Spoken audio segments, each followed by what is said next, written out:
In this video, we're focusing on $400-ish GPUs against Unreal Engine 5 games. As part of a series of videos I've been doing looking at Unreal Engine 5 games at not just ultra settings, but high settings, also using DLSS, FSR, frame generation when available.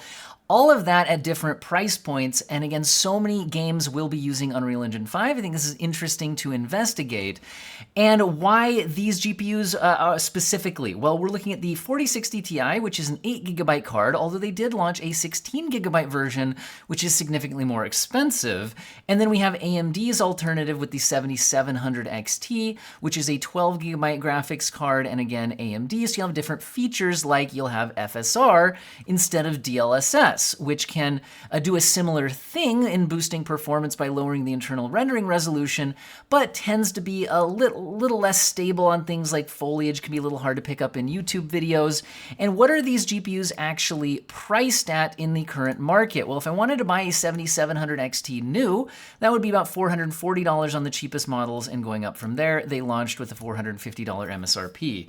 The 4060 Ti launched at a $400 MSRP on the with an 8GB model. Looks like the current lowest priced 8GB model on the new market is about $385 and goes up from there. A lot of them are at that $400 MSRP. But what if you wanted that 16GB model? It originally launched at $500, which was ridiculously overpriced. Currently, you can get models as low as $450, and there are several of them available, and then they do go up from there. So in the current market, the 4060 Ti 16GB and 7700 XT are the most direct competitors price-wise. And then it's kind of like, okay, do you want to go down to an 8GB card? Well, we could see some issues with that. And again, you're paying a lot for that. So another option is to check out the used market. And today's sponsor, Jawa.gg. Check out the pinned comment and a link in the video description. Also, I can get you $10 off your first purchase if you use code OWEN10. Not only is this a great place to look for used and new hardware, as well as entire pre-built gaming PCs, but also if you want to fund your upgrade and new GPUs getting kind of expensive, you can sell your GPU super quickly and easily at Jawa. You just click the Get an Instant Offer button, and they offer you the simplest and fastest way to sell your GPU. It's as, I know a lot of people who are like, I don't want to deal with the hassle of figuring out how to ship and what to charge and like selling locally. It's like, am I going to get mugged for this expensive product? So their GPUs just end up sitting on their shelves, not being used to fund their upgrade. Wasted potential there. It's as simple as 1, 2, 3, 4. Get an offer by telling them about your GPU model and condition. You get an instant offer. You get a free shipping label to mail their GPU, and they'll inspect it to make sure everything checks out. And most sellers get paid within 1 business day. And again, I can get you $10 off your first purchase, so don't leave value on the table. Last thing I want to mention before we run into the detailed benchmarks is how do you spot if VRAM is becoming an issue? Because that's an interesting thing to look at when we're looking at two GPUs that should produce the same performance unless VRAM is an issue.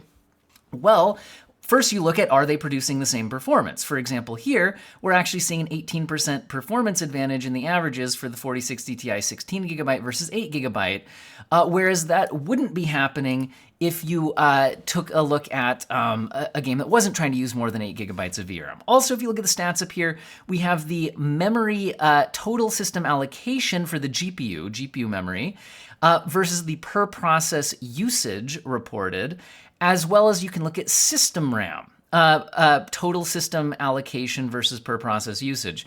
Anytime you see a card with more than 8GB trying to allocate more than 8, and then also look at the system RAM, and if the system RAM usage is lower than on the 8GB card when that's happening, it's likely that the 8GB card is having to reach into system memory, which is slower, and then slows down its overall performance. And then we see the 16GB card performing better than the 8GB card. To be clear, if I pick a random situation where that is not the case, these cards should be within 1 or 2% of each other when VRAM is not becoming an issue, because the GPU itself on the two cards is the same. So if it's not having to reach into system memory on the 8GB card, they should be performing within a couple percent due to the fact that they do have different cooler models and slightly different boost clocks and things like that.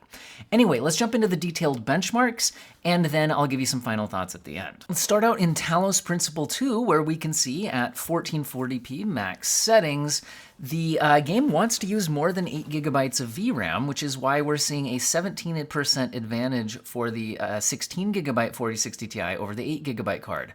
Remember that when the games don't use more than 8 gigabytes of VRAM, these cards should perform nearly identically, other than their cooler model slight differences. So here we're definitely seeing spilling over into system RAM, slowing down the 8 gigabyte card, and the 7700 XT with its 12 gigabytes of VRAM seems absolutely fine. Overall here, the 7700 XT is the fastest of the GPUs, although none of them are offering a 60 FPS experience at these settings. So one way you can try to boost performance as well as decrease VRAM usage is to upscale. So lower the game's internal resolution using something like DLSS or FSR, which we're using here. Image quality wise, if you look at the foliage, again, I don't know how much this comes through YouTube compression during motion and all that, but DLSS image quality does look better here. But anyway, if we look at performance numbers, it looks like the 8 gigabyte card is still falling noticeably behind the other GPUs here, and we're seeing increased system RAM usage, so it's looking like even upscaled 1440p, which is within the performance specs a lot of people would want to play these games at. The 8 gigabyte card just doesn't cut it here. Which is, evidence that 8 gigabytes is an issue for a card at these power levels. Now, the other way to both boost performance and decrease VRAM usage is to lower graphics settings. So if we go everything down to the high preset, then we see both 4060 Ti's averaging 69 nice FPS, and they're identical performance now, which means that we are now below the 8 gigabyte VRAM buffer, and we'll see these cards perform the same when that's the case. The 7700 XT is 6% faster at 73 FPS average versus the 69 average on the 4060 Ti cards. The 1% lows are at 48, 49, and 52 respectively. And remember, when you see a 1 or 2 FPS difference between the 4060 Ti models, that's often just run-to-run variance and different cooler models, slightly different boost clocks, things like that. Dropping down to 1080p resolution at the maximum settings, we can actually see that we're still right on that 8 gigabyte borderline. And if you especially look at the 1% lows, which can manifest as little bits of stutters and things like that, the 8 gigabyte card is underperforming, with the 16 gigabyte card 15% better in the 1% lows, and the 7700 XT 21% better in the 1% lows. And the averages are a little bit closer together, with the 8 gigabyte 4060 Ti at 70 FPS versus 73 on the 16 gigabyte card and 77 on the 7700 XT, giving the AMD GPU a 10% lead over the 8 gigabyte 4060 Ti. Now, again, we could use upscaling. I don't love using it at 1080p, but if I was going to upscale at 1080p, I would give a large image quality advantage to DLSS over FSR. The lower the resolution is, I think the more dramatic the differences are, especially in things like the foliage, little details like that. Again, YouTube compression is probably killing us, but if you look at the palm tree branches in the background, like the FSR image just looks terrible, honestly. Anyway, performance-wise, all the GPUs are performing well, but we actually still see, despite the upscaling at 1080p, the 8 gigabyte card falling behind its 16 gigabyte counterpart, indicating that the 8 gigabytes of VRAM is still an issue, even at 1080p upscaled resolution. Now, if we drop down to the high settings, we now once again see the 8 gigabyte and 16 gigabyte cards within just, variants of each other rather than indicating any kind of VRAM differences here. With the 8 gigabyte card averaging 100 FPS, the 16 gigabyte card at 102 FPS, and the 7700 XT ahead by 6% at 106 FPS. The 1% lows are all close to 70. We're at 72, 71, and 73 respectively, so they all have about the same 1% lows and a very similar overall average. I think at these settings, you'd really be hard-pressed to tell, which card you're using. They're all single-digit percentage differences here, and all giving a very high refresh rate experience. Let's jump into Lords of the Fallen, which can be even more demanding. In fact, I think this is the most demanding of the Unreal Engine 5 games we'll be testing today. And first, we're looking at 1440p high settings, and even without going up to the ultra settings, we're still below 60 frames per second on all three GPUs. But VRAM doesn't seem to be an issue with the 8 gigabyte and 16 gigabyte cards within 1 frame per second of each other. And we're basically all averaging close to 50 FPS. It's 49, 50, and 51 respectively, and the 1% lows are 41, 41, and 40 respectively. So I think this is what we would call a tie. When we're 1 or 2 frames per second difference, I think we would just say that, they're all definitely playable at 1440p high settings, although they are all noticeably below 60 FPS, so many people would choose to reduce settings in some way. But how do these things do if you actually tried to max the game out at 1440p? So we're going up to 1440p Ultra, no upscaling. And the good news is they average over 30 FPS, but the bad news is they're only averaging in the mid-30s. So we're seeing basically a tie between the 8GB and 16GB 4060 Ti's at 35 FPS, and the 7700 XT taking a 1 FPS lead at 36. The 1% lows are 29, 30, and 30 respectively. So again, 1 FPS difference here. These are ties. So I think really what this means is none of these GPUs can max this game out at 1440p at the kind of frame rates that people would probably want, unless you really want to do a console-style quality setting like lock at 30 FPS experience, which I don't think most PC gamers are interested in. So what if we tried, instead of turning down settings on the graphic settings, what if we turn down the internal rendering resolution? Unreal Engine 5 tends to respond really well to this performance-wise. So with ultra settings locked in at quality upscaling, we can see performance numbers massively improve. And image quality-wise, again, especially in the fine details, I've got to say advantage DLSS here. But performance-wise, we're now at 57, 58, and 55 respectively, with the 4060 Ti is actually taking a small lead over the 7700 XT in this game. And even more noticeable in the 1% lows at 46, 47, and 41 respectively. For much of the run, the 1% lows are similar, but as we turn this corner here and it kind of loads into a new area, the traversal stutter just seems a little bit worse on the 7700 XT. Anyway, what if we drop down to 1080p resolution? Well, these GPUs are all a bit of a disappointment here, or maybe the game's disappointingly demanding at its ultra settings, however you want to look at it. None of these GPUs are good for 60 FPS at 1080p max settings in this game. They're all averaging exactly 51 frames per second, so identical performance in the averages.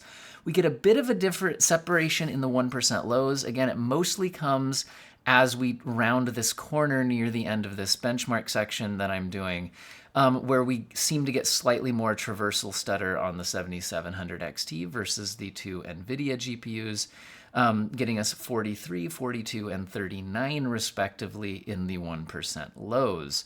But again, we're below 60 FPS here, even though it's 1080p. So one option is to upscale. Now this again has a massive boost to performance. But again, at 1080p, I don't love the image quality of upscaling. However, the DLSS version seems much more usable. Again, YouTube compression is probably killing the fine details for you, but I definitely see the things like the foliage, the grass, things like that are a lot more consistently put together on the DLSS image here. Anyway, performance-wise, we're now at 72, 74, and 69 nice, respectively, on the 8GB, 16GB, and the 7700 XT. The 1% lows are, again, giving a bit more of an advantage to the NVIDIA GPUs as we round this corner, and again, seem to see a bit more traversal stutter on the AMD card than we're seeing on the NVIDIA GPUs, and that seems to be pretty consistent on that particular turn, at least in this game. But again, rather than upscaling at 1080p, I think many people would prefer to just turn down settings a bit. So at 1080p high settings, we're averaging right around 70 FPS on all three GPUs. Technically, the 16GB 4060 Ti is hitting 71. Yay, 1% advantage there. But yeah, basically a tie on all of the GPUs. And the 1% lows are all, 50-ish. It's 51, 54, and 49, respectively. So definitely a bit of a win here for the 16GB 4060 Ti, especially in those little traversal stutters as we round the corner, I guess. But overall, this is probably how most people would be playing the game on these GPUs, I would imagine. But anyway, let's move on to, I guess you would pronounce this Jusant. It's probably French. Anyway, I'm actually playing this game and I'm really, really enjoying it, but that's not really the point of the video. Anyway, the game looks gorgeous for its art style, and at 1440p Ultra, none of these GPUs are good for a 60 FPS average. Basically, they'll be over 60 FPS at times, but many times they will be below it, depending on what's on the screen. And we're seeing the 7700 XT take a 14% lead over the 8GB 4060 Ti. We're at 51, 52, and 58 respectively on the averages, and even bigger advantage for the AMD GPU this time in the 1% lows, this time at 33, 34, and 41. So to boost performance up over that 60 FPS mark, how about we kick on DLSS and FSR at the quality setting? Once again, I do think that DLSS takes the image quality lead here. In this game, I'd say I mostly see it in the character as the character moves and objects are disoccluded. It's less fizzly in the DLSS image. Anyway, we're at 76, 78, and 94. So performance-wise, the 7700 XT definitely takes a commanding lead here by 24% over the 8GB 4060 Ti and 38% in the 1% lows. So it's interesting how those 1% lows seem kind of game-dependent here, where the AMD GPU was doing much better there. But the NVIDIA GPUs have an advantage in this game, which is it supports frame generation for DLSS 3, but does not currently have frame generation support on the AMD GPU. Now, FSR 3 frame generation has gone open source now, and there are mods available to try to mod support into FSR 2 games and things like that, which isn't really as good as a native implementation, and I don't generally count mods in my reviews. So just mentioning that the NVIDIA GPUs here could use frame generation to increase the smoothness, and the AMD GPU does not have that option in this game. Anyway, jumping back into non-generated frames, let's look at 1440p high settings. So if instead of upscaling, we used dropping down the settings to high, we're now seeing all of the GPUs averaging over 70 FPS, but it's 70, 71 on the 8GB and 16GB 4060 Ti's, but 81 on the 7700 XT, giving it a 16% lead. And so, again, this game seems to just be AMD favored in this title, for sure, on the 7700 XT, on the averages, and the 1% lows, again, still even more dramatically at 27% advantage for the 7700 XT and the 1% lows. At 1080p ultra settings, we are seeing all of the GPUs, able to average over 60 FPS. However, there are actually still some scenes where they are below that. And once again, we are seeing advantage on the 7700 XT, but you might notice the 7700 XT is not showing up in my averages. So it looks like I forgot to actually hit the average button when I was doing my benchmark runs at 1080p Ultra here, so that's unfortunate. Now, you can see that the overall number is generally higher on the 7700 XT, but I thought I'd still include this in the benchmark runs here just so you guys have the data, but sorry about that. Anyway, whatever, 1080p Ultra DLSS FSR quality. We are now getting our numbers back for all the GPUs, and we are seeing a 20% advantage for the 7700 XT. Now, all the GPUs are doing well, and in this case, again, while the AMD GPU is running faster here, I think image quality looks better for the DLSS image quality versus the FSR image quality. But anyway, all the GPUs are at least performing very, very well at these settings. Now, let's go ahead and take a look at what the NVIDIA GPUs could do with DLSS 3 frame generation if they're at 1080p Ultra with DLSS quality plus frame generation enabled. Then they're up around, upper 130s on the averages, 1% lows in the 80s. Now, honestly, there's only so many settings combinations that I can really test here. Like, you might be more tempted to actually just not use the upscaling, just use 1080p Ultra native, but kick frame generation on to smooth out the image quality.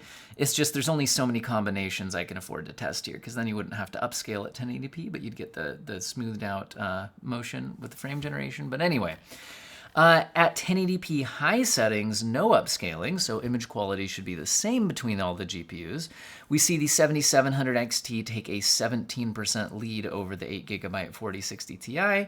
The 8GB and 16GB cards, again, basically tied at 97 and 99 respectively on the averages, 113 average for the 7700 XT. The 1% lows are at 62, 63, and 81, giving a massive 40% lead in the 1% lows here. So, yeah, I don't know if it's just this scene, but if you look at the frame time graphs, it's just a lot smoother on the 7700 XT and a lot more jagged on the NVIDIA GPUs in that game. But let's take a look at some other games. How about RoboCop Rogue City at 1440p ultra settings? None of the GPUs are averaging 60 FPS.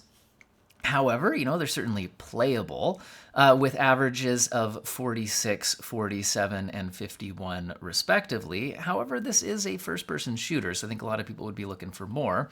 The 7700 XT is taking an 11% lead over the 8GB 4060 Ti. The 16GB card and 8GB cards are basically tied here. 1 FPS difference is likely just down to cooler model, run-to-run variance, things like that. I don't think it's a meaningful difference in VRAM. Now, what if we turn on DLSS and FSR at the quality setting? I've got to say FSR looks terrible in this game. If you just look at like the pavement, the lighting, the fencing, it's all just very shimmery and unstable. This is probably the worst FSR implementation of all of the games that we've looked at here. Just look at the street. It's just shimmery all over the place. Anyway, performance-wise, we're at 70 FPS on the 4060 Ti's. They're tied, and 75 FPS on the 7700 XT. So technically a 7% performance lead for the AMD GPU here, but image quality-wise, I definitely choose the 4060 Ti cards there with DLSS. Again, this is a game that offers DLSS 3 frame generation, but does not currently offer FSR 3 frame generation. Again, now that there is an Unreal Engine plugin for FSR 3 frame generation, it's possible to start getting it in a lot more games. And again, there are mods available to try to, add it in and all of that. But anyways, the 4060 Ti's are able to push to around 100 FPS using frame generation at 1440p Ultra plus DLSS quality. But keep in mind that that's not increasing the responsiveness of the game. It's increasing the motion fluidity of the game. I've talked about that, the trade-offs in a lot of other videos, so we don't need to go into all the details of that here. But anyway, at 1440p, what if we drop down to high settings and keep the native resolution? Well, then the 7700 XT is able to average 60 frames per second, but the 4060 Ti's can't. They're down in the mid-low 50s at 53, 54, and 60 respectively on the averages here, giving the 7700 XT a 13% lead over the 8GB 4060 Ti. And the 1% lows are at 46, 46, and 52, giving the 7700 XT a 13% lead over both of the 4060 Ti's in the 1% lows in this game. Now, what if we look at 1080p resolution? Well, now the 8GB card averages 69. Nice. The 16GB card at 71, which is 3% difference, which again, run-to-run variance, there's a different cooler model, slightly different boost clocks, that kind of thing. I don't think it's a VRAM issue. And the 7700 XT is averaging 75, giving it a 9% lead over the 8GB 4060 Ti here. The 1% lows are 58, 60, and 63 respectively. Again, about a 9% lead for the 7700 XT on both averages and 1% lows over the 8GB card in this game. Now, at 1080p, turning on upscaling does boost performance significantly, but again, image quality at 1080p is questionable, especially the FSR. I gotta say that, look at the fencing right now in this scene, look at the street as we round the corner. The FSR image is just extremely shimmery and unstable. The DLSS image, I would say, is usable. Anyway, performance-wise, they're all around 100 FPS. I don't think you would notice much of a difference performance-wise here, but I think that you would notice a very big difference image quality-wise between FSR and DLSS in this game. Again, this game seems to be one of the worst FSR image qualities that I've seen out of the ones tested here. Now, if we look at What the 4060 Ti's can do with frame generation enabled, we're looking at 1080p Ultra DLSS quality plus frame generation.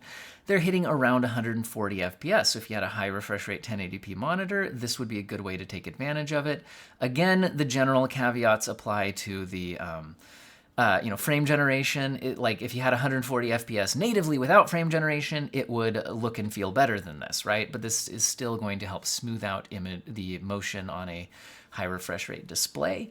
So there it is. Now at 1080p high settings, all of the GPUs are performing pretty well, and I have a feeling that this is probably what a lot of people would choose to do at 1080p to avoid upscaling at this low of a resolution, and the high settings still look quite good. And now the 4060 Ti's are both averaging about 80 at 79 and 81 respectively, and the 7700 XT hitting 88 FPS average, which gives an 11% lead over the 4060 Ti 8GB. And the 1% lows are at 66, 67, and 72. I know for me, in a first-person shooter, hitting around that 80 to 90 FPS mark in a single-player first-person shooter feels pretty good. Now, let's take a look at Immortals of Aveum. At 1440p Ultra, we're seeing that none of the GPUs are capable of a 60 FPS average, but the 7700 XT is a lot closer to it at a 26% lead over the 8GB 4060 Ti at 54 FPS versus 43 on the 8GB card and 45 on the 16GB card. There is some evidence we're spilling over the 8GB capacity, especially when you look at the 1% lows at 35 versus 32 on the 16GB card versus 8GB card, showing a 9% difference. And the 1% lows for the 7700 XT take a 34% lead over the 8GB card. And if you look at the system RAM usage, it's a little bit higher on the 8GB card, and the GPU reported memory allocation goes over 8 on the cards that have more than 8. Anyway, what if we try to rein in, performance and VRAM using DLSS and FSR at the quality setting? That does seem to help the VRAM issue with the 8GB and 16GB cards closer together now. And overall performance is up quite a bit as well on all three cards. Image quality, I do still think looks better, especially as objects move quickly, objects are disoccluded, things like that. DLSS still has image quality advantage. Performance-wise, things are closer, but the 7700 XT still has a 15% advantage over the 8GB 4060 Ti. Averages are 67, 71, and 77 respectively, and 1% lows are 51, 53, and 60 respectively. Now, here's a game where all three GPUs can use frame generation. So we're kicking that on, staying at 1440p Ultra with the upscaling at the quality setting. Now, this is interesting, where the 7700 XT with FSR3 seems to gain a lot more to its average performance. Its 1% lows are the lowest. Now, it's possible that it's not reporting correctly to software, but in general, this is also the older FSR3 implementation, and frame pacing can be an issue for it, which could show up as worse in the 1% lows. So I really think FSR3 does work best when you kind of are able to VSync lock to your monitor's refresh rate, but obviously in a performance test, I'm not going to artificially cap frame rates, which could be impacting the 1% lows in frame pacing. Anyway, 1080p Ultra, we're seeing all of the GPUs averaging over 60 FPS here. We're seeing 65, 68, and 77 in the averages, giving the 7700 XT a 19% lead over the 8GB 4060 Ti. In the 1% lows, we're seeing 45, 49, and 61. Giving the 7700 XT a 36 advantage over the 8GB 4060 Ti in the 1% lows, and it's possible we're getting a little bit of spill over that 8GB VRAM line, especially impacting the 1% lows, especially since we are seeing the 16GB card take a more noticeable 9% lead over the 8GB card in the 1% lows. So that's likely a bit of an issue here. At 1080p, if we kick on upscaling, again, DLSS, I might prefer not to, but it might be usable. FSR image quality, again, hard to see in the YouTube video, but as characters move and disocclude objects, it's very fizzly underneath. Don't really like the image quality. But anyway, all the performance numbers go way up. Unreal Engine 5 continuing to respond really well to upscaling from a performance perspective. We're seeing 90, 95, and 99 on the averages here. So the averages come in a lot closer now, although the 7700 XT still has a 10% lead over the 8GB 4060 Ti. and the 1% lows are 65, 67, and 74. So it seemed like the 8 gigabytes are less of an issue at these settings, using that upscaling to kind of rein things in. Now, we can, once again, turn on frame generations. We're looking at 1080p Ultra DLSS FSR quality, plus the respective frame generations turned on. And we're seeing something similar to what we saw before, where the 7700 XT seems to gain more total frames on the averages, but they may not be being paced as well, leading to worse 1% lows. If it's reporting correctly to software, AMD does have documentation saying that, like, overlays can sometimes mess with their FSR3 implementation. Anyway, I got to figure out the right way to deal with, frame generation, especially FSR3 frame generation in reviews like this, because if overlays don't work well with it, I don't know, whatever. Anyway, let's move on. Remnant 2, 1440p Ultra. We are looking at a 22% advantage for the 7700 XT over our 4060 Ti products. This does not seem to be a VRAM issue, because the 8GB and 16GB cards are both getting an average of 45 FPS, and the 7700 XT is averaging 55, which is a pretty noticeable difference. The 1% lows are 37, 40, and 48 respectively, so a bit of an advantage to the 16GB card in the 1% lows. 30% lead for the 7700 XT over the 8GB card in the 1% lows. So pretty dramatic win there. At 1440p Ultra, though, since we weren't getting amazing frame rates and it's a shooter game, you might want to kick on DLSS or FSR at the quality setting. Again, as objects are disoccluded and, fine detail in the foliage, things like that, I do think DLSS looks better. Also, performance-wise, we're shoring up those gaps. AMD had a huge advantage when we were at the native resolution, but now it's a 6% lead, which is, still a lead, but a lot smaller than what we saw in the 1% lows, or still a 16% lead over the 8GB card. But it seems like perhaps it's a memory bandwidth thing, where by reducing the internal resolution, the 4060 Ti's closed the gap quite a bit. Anyway, there is, once again, DLSS 3 frame generation available in this game, but not available for FSR 3 frame generation, again, unless you're trying to get into mods and things like that. And, maybe we'll see some of these Unreal Engine 5 games patch in FSR 3 frame generation at some point in the future, since there is a, Unreal Engine plugin, but who knows if developers will want to go back in time and, kind of implement those things. But anyway, the frame generation at 1440p Ultra DLSS quality can bring the 4060 Ti products up to a smoothness of mid-90 FPS range, although again, the responsiveness won't feel the same as a natively achieved 95 FPS. But anyway, at 1080p Ultra settings, we're seeing the AMD card has a lead here, but less commanding than we saw at 1440p Ultra. So again, that leads me to believe that it's maybe kind of memory bandwidth at the higher resolutions that's getting to the 4060 Ti's in this game. So 6% lead for the 7700 XT here. The average frame rates are 67, 68, and 77 respectively. And the 1% lows are 54, 57, and 67. Actually, that means I probably slightly miscalculated. I'm going to go back and recalculate the percentage difference there. I think I need to type in a different number in editing. Anyway, 1080p Ultra, FSR, DLSS quality setting. Now we're seeing basically tied results in the 91, 92, and 91 respectively. And the 1% lows are 67, 73, and 78. So the averages are all basically the same, but the 1% lows, we're seeing larger advantage for the AMD GPU at 16% over the 8GB card. The 16GB card also has a noticeable advantage over the 8GB card here in the 1% lows, although not in the averages, which is at least interesting. And then once again, we could take a look at what frame generation is able to do for the cards that have it available in this game. And it's looking like you can push to around 130 frames per second to take advantage of the smoothness on a, if you have a 144 hertz 1080p monitor or something like that. This would do a good job of taking advantage of what your monitor is able to do from a motion fluidity standpoint. And with a high enough base frame rate, I think it could make a lot of sense to turn it on.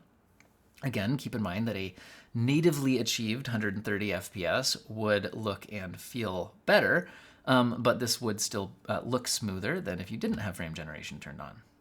So what are my final thoughts? I'm honestly underwhelmed by all three of these graphics cards, at least at their current price points. Again, it's not really that they're bad products, I just think that they're all kind of badly priced. The 8GB 4060 Ti is certainly the least expensive of the bunch, but we can absolutely see it's 8GB causing issues. Now you might be like, well, I wouldn't be running the game at these settings anyway. No, but you might be playing, with DLSS quality at 1440p Ultra, where our GPUs that have enough VRAM are now hitting 80 FPS or more, which I think most people would say, yeah, I would absolutely play at those settings. But the 8GB card is having to reach into system memory, and that is going to slow it down. And that means it's not only not achieving as high of a frame rate as the other GPUs, but it's especially hitting its 1% lows, which can manifest as noticeable stuttering in gameplay, and sometimes in textures loading in late and things like that. Which, its 1% lows down here at 47 versus the other cards that had enough VRAM being closer to 60 FPS. And so again, basically that means the 8GB card here's the most affordable, but it's fundamentally kind of flawed, even at settings that I think are very reasonable at this power level of, performance level of GPU. And then we have the battle between the 16GB 4060 Ti and the 7700 XT. I mean, that's a 12GB card, but we never saw 12GB really being an issue, at least in any of these Unreal Engine 5 games. It can be an issue in some other games. And again, in the current market, these two GPUs basically cost the same. So which one would you rather have? Well, generally, the 7700 XT is faster than the 16GB 4060 Ti. If we go ahead and kind of scroll through looking at the average performance here, as we scroll through a bunch of the games, the 7700 XT is generally ahead, although often by not a huge margin, although in certain games, it actually is a pretty noticeable margin. However, in a lot of these games, if you're playing at 1440p, for example, if none of these GPUs are getting the performance numbers you would be looking for, you would often then want to turn on upscaling. And when you turn on upscaling, the performance gap generally seems to close, although the 7700 XT has, generally still maintains the advantage. Now, why would it close?